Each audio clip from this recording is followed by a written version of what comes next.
The title of this video is Trump Chosen by God, the Devil, and or the Voters. My answer to that question is that no supreme being chose Trump to be president of the United States, but American voters exercising their free will. God played no role.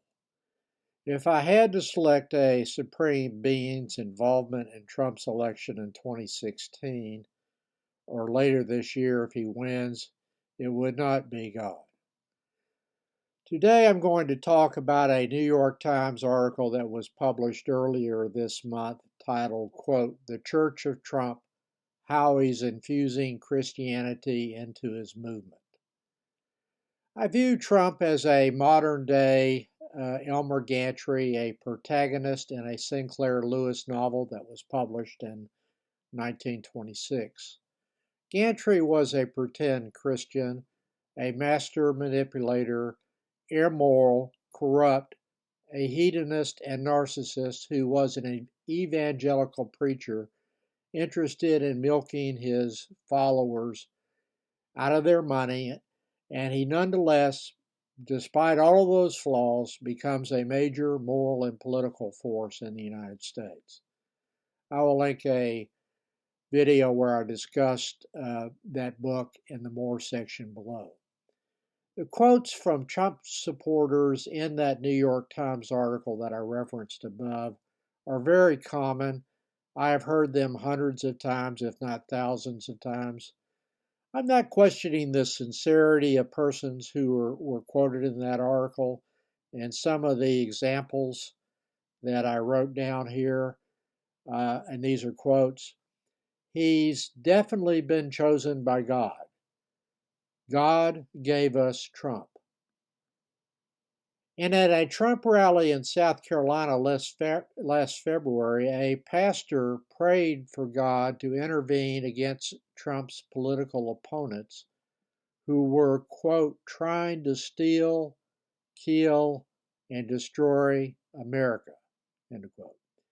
The pastor then added this prayer: Father, we have gathered here today in unity for our nation to see it restored back to its greatness. And God, we believe that you have chosen Donald Trump as an instrument in your hands for this purpose. As with many of these types of prayers and sermons, there is a lot of violent imagery in them. The messaging by preachers, particularly those in rural communities, contribute to the common belief among many voters that Trump was chosen by God to rule in America. Those kinds of statements are consistent with the video, quote, God made Trump, end quote, that Trump posted on his social media, Truth Social website. This is one of the lines from that video, quote, God had to have someone willing to go into the den of vipers, call out the fake news for their tongues as sharp as a serpent's. The poison of vipers is on their lips, so God made Trump, end quote. One Trump supporter was quoted in the article making this statement, quote, if they can do it to him and take him down, they can come for me, end quote. That's a very common statement that I hear from Trump supporters. One foundational premise of that belief is to accept Trump's claim that he has done nothing wrong, a conclusion that can only be reached without examining the evidentiary record with an open mind, and the evidence supports the bringing of the civil and criminal charges. There are several thousand Trump statements that he has made over the years that would be impossible for someone who is actually a Christian to make, let alone someone chosen by God to be president. I've been quoting those statements in my blog for over 8 years now.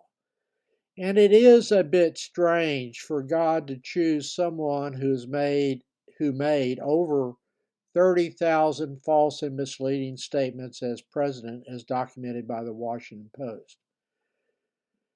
I mentioned in a prior comment that a small town preacher was fired by the congregation after mentioning this tabulation when it was close to 20,000 rather than being over 30,000. I'm going to quote two statements made by Trump about the comedian Jimmy Kimmel, who recently hosted the Academy Awards.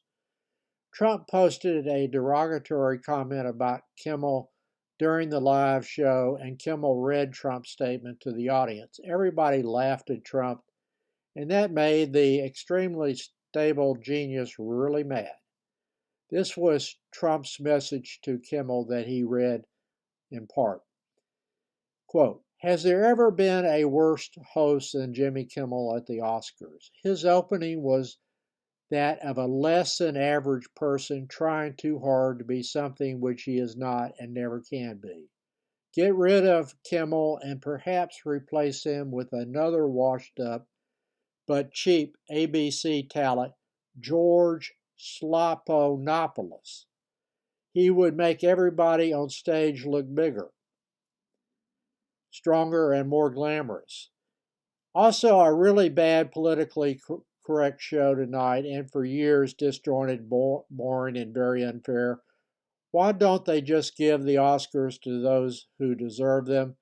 Maybe that way the audience and TV ratings will come back from the depths. Make America great again." End of quote. And that's when everybody in the auditorium laughed. Trump's disturbed mental condition has led him to continue attacking Kimmel for reading Trump's message that was sent that Kimmel read during the award show. And he had to add an attack on Stephanopoulos with his juvenile name Shapanopoulos and disparage him by referencing his height. So young people who are trying to make a choice whether or not to become Christians may ask themselves whether this is what it means to be a Christian. The most recent Trump response to Kimmel reading his comment during the award show was a post published by him last Wednesday, apparently taking a break from his criminal trial to send out this message, and I'm going to quote from it. I'm going to have to move this over here so I can read it. Quote, "Stupid Jimmy Kimmel, who still hasn't recovered from his horrendous performance and big ratings drop as host of the Academy Awards, especially when he showed he suffered from TDS, commonly known as Trump derangement syndrome, to the entire world by reading on air my truth about how bad a job he was doing that night right before he stumbled through announcing the biggest award of all, Picture of the Year. It was a classic choke, one of the biggest ever in show business. And to top it off, he forgot to say the famous and mandatory line, and the winner is. Instead, he stammered around as he opened the envelope. Supposedly, his wife, even management, begged him not to do it. "Don't read this truth, Jimmy. Please don't do this," they said. He was made to look like a fool, which he is, and at the same time go down in television history as the worst host ever of the once vaunted Academy Awards. End of quote. Of course, all of that is just made up Trump reality creations. That post is just another example of just how unhinged Trump is. No sane person could make those statements. It has already been pointed out that Kimmel did not even present the award, but Al Pacino. That is striking in and of itself, but the rambling diatribe that includes made up conversations that did not happen is standard for Trump. Those statements that he makes up are really just juvenile reality creations that are part of his manipulation techniques, which for some reason that I am not able to understand actually work. In response, Kimmel noted that the person suffering from Trump derangement syndrome is Trump, not him. I would add his supporters who believe that he is honest and a moral Christian person are also suffering from TDS. Yes.